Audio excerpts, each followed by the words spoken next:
अस्सलाम वालेकुम दोस्तों। भाई साहब जापान से मोहम्मद इदरीस आपकी खिदमत में हाजिर है जापान से। दोस्तों आज की वीडियो है जी रेफ्यूजी वीज़ा वालों के बारे में और साथ में अमेरिका के वीज़े के बारे में। यानी कि रेफ्यूजी वीज़े वाले भी क्या अमेरिका का वीज़ा अप्लाई कर सकते हैं या नहीं, क्योंकि इस वक्त काफ़ी अर्सा अम्बेसी बंद रहने के बाद अब जो जापान के अंदर है यूएस अम्बेसी या जहां पर भी इनके काउंसलर सेक्शन है जापान के अंदर अंदर ये सारे ओपन हो चुके हैं और इस वक्त इतना रश भी नहीं है ख़ास। और जो अपॉइंटमेंट लेनी होती है इंटरव्यू वगैरह के लिए तो वो भी उसका 24 आवर्स का टाइम लिखा हुआ है, यानी कि एक दिन में आपको इंटरव्यू का टाइम मिल जाता है। यानी कि आज अगर आप अप्लाई करें तो शायद कल का आपको मिल जाए या परसों का टाइम मिल जाए। पहले नॉर्मली आपको 10 दिन या एक हफ्ता लग जाता था क्योंकि रश होता है काफ़ी ज़्यादा। तो लेकिन फ़िलहाल रश नहीं है। तो ये वीज़ा सर्विस जो है ये ओपन हो चुकी है जापान में यूएस एम्बेसी। अब रेफ्यूजी वाली वीज़ा वाले के बारे में मैंने काफ़ी इसमें देखा है कि उसकी रिक्वायरमेंट क्या है। यानी कि नॉर्मली उसकी रिक्वायरमेंट चेक की है कि ये यूएस वीज़ा की जो जापान से है इसकी रिक्वायरमेंट क्या क्या है। तो भाई इसमें ये चीज़ मुझे तो नज़र नहीं आई। आप लोग भी इसमें यूएस एम्बेसी की वेबसाइट ओपन करके तो उसमें चेक कर सकते हैं। रिक्वायरमेंट में तो इसकी ये चीज़ नहीं लिखी हुई या शर्त नहीं है कि जिसके पास जापान का वीज़ा हो, रिहायशी वीज़ा चाहे परमानेंट हो या 1 साल का कंपनी का या जापानीज़ वाइफ का या फलां फलां वीज़ा हो तो सिर्फ वो लोग ही अप्लाई कर सकते हैं। वहाँ पर कोई भी चीज़ मेंशन नहीं की हुई, यानी कि मतलब है कि कोई भी बंदा अप्लाई कर सकता है। तो इसकी रिक्वायरमेंट भी मैं आपको मुख्तसर सी बता देता हूँ। यानी कि रेफ्यूजी वीज़ा वालों के लिए ख़ास करके समझ लें कि भाई यहाँ का अगर नहीं बन रहा किसी वजह से भी या कुछ भी तो आप ये अमेरिका का वीज़ा जो है ये भी अप्लाई कर सकते हैं। बाकी किस्मत आपकी है, वीज़ा देना या ना देना ये तो एम्बेसी की मर्ज़ी है, लेकिन आप अप्लाई कर सकते हैं। और इसकी वीज़ा फ़ीस जो है ये 160 यूएस डॉलर है। चाहे रेट जो भी हो वो आप इंटरनेट से देख लेंगे क्या रेट बनता है, लेकिन उन्होंने 160 डॉलर ही लेने हैं और ये ऑनलाइन ही पेमेंट होनी है, चाहे आप डेबिट कार्ड से करें या क्रेडिट कार्ड से करें, कैश में नहीं लेते। अच्छा, अब इसकी रिक्वायरमेंट क्या क्या है, लेकिन इसका जो वीज़ा फॉर्म है ये भी ऑनलाइन ही फिलअप करना होता है। ये वीज़ा फॉर्म थोड़ा सा मुश्किल है, यानी कि इसमें काफ़ी ज़्यादा रिक्वायरमेंट होती है, लिखने में ही होती है ये क्या क्या चीज़ें हैं, काफ़ी सारी चीज़ें सवालात वो पूछते रहते हैं।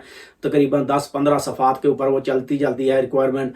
और उसका भी टाइम भी होता है जी, इतने टाइम में ये फिलअप करें, अगर नहीं करेंगे तो फिर से वो स्टार्टिंग में चला जाता है, शुरू में दोबारा से फिलअप करें।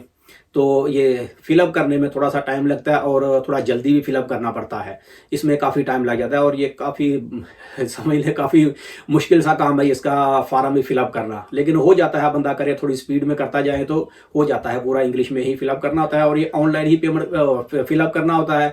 जब फिलअप करें तो काफ़ी सारी चीज़ें लिखनी होती हैं, लेकिन जब ये एप्लीकेशन फॉर्म और पिक्चर भी इसमें अपने ऑनलाइन ही यानी कि इसमें अपलोड करनी होती है। पिक्चर 2x2 साइज इनका पिक्चर का है, बैकग्राउंड जो है वो वाइट चाहिए।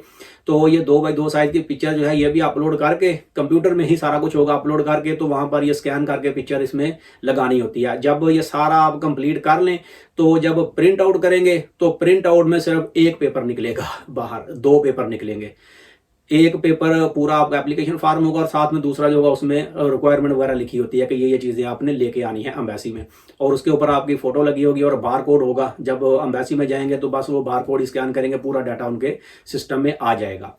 अच्छा, तो अब इसकी रिक्वायरमेंट क्या है। रिक्वायरमेंट इसकी नॉर्मल है, चाहे कोई भी बंदा अप्लाई करे किसी भी कंट्री का, रेफ्यूजी वाला वीज़े वाला हो या परमानेंट वाला या कोई सा भी हो, सबके लिए रिक्वायरमेंट इसकी सेम ही है।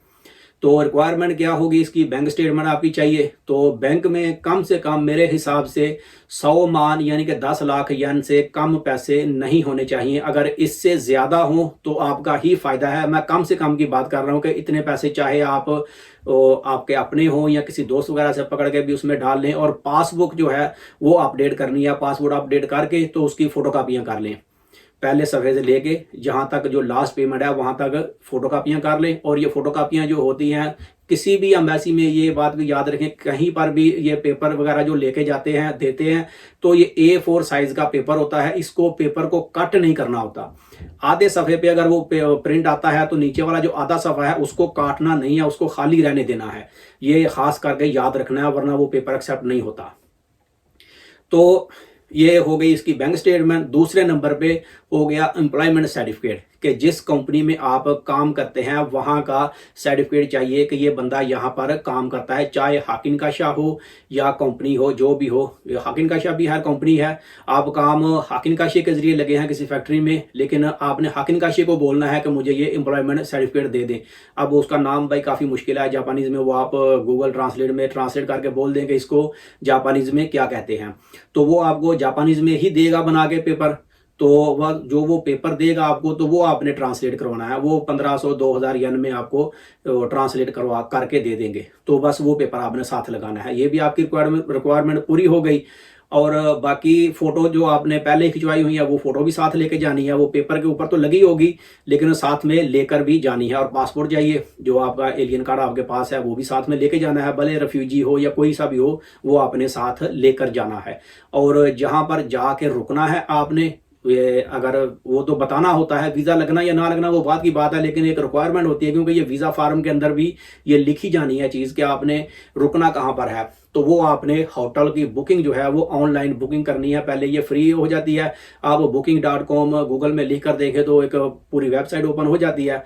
तो वहाँ पर जाके तो आप ये बुकिंग कर सकते हैं, कितनी तारीख को आपने जाना है, कितनी तारीख को वापस आना है, तो ये पूरी डिटेल उसमें लिख के तो ये आप फ्री ऑफ चार्ज है आप बुकिंग करके, तो उसका भी प्रिंट आउट साथ में लगाना है, चाहे 2 सफ़े में हो या 4 सफ़े में हो, तो ये भी आपने बुकिंग साथ लगानी है।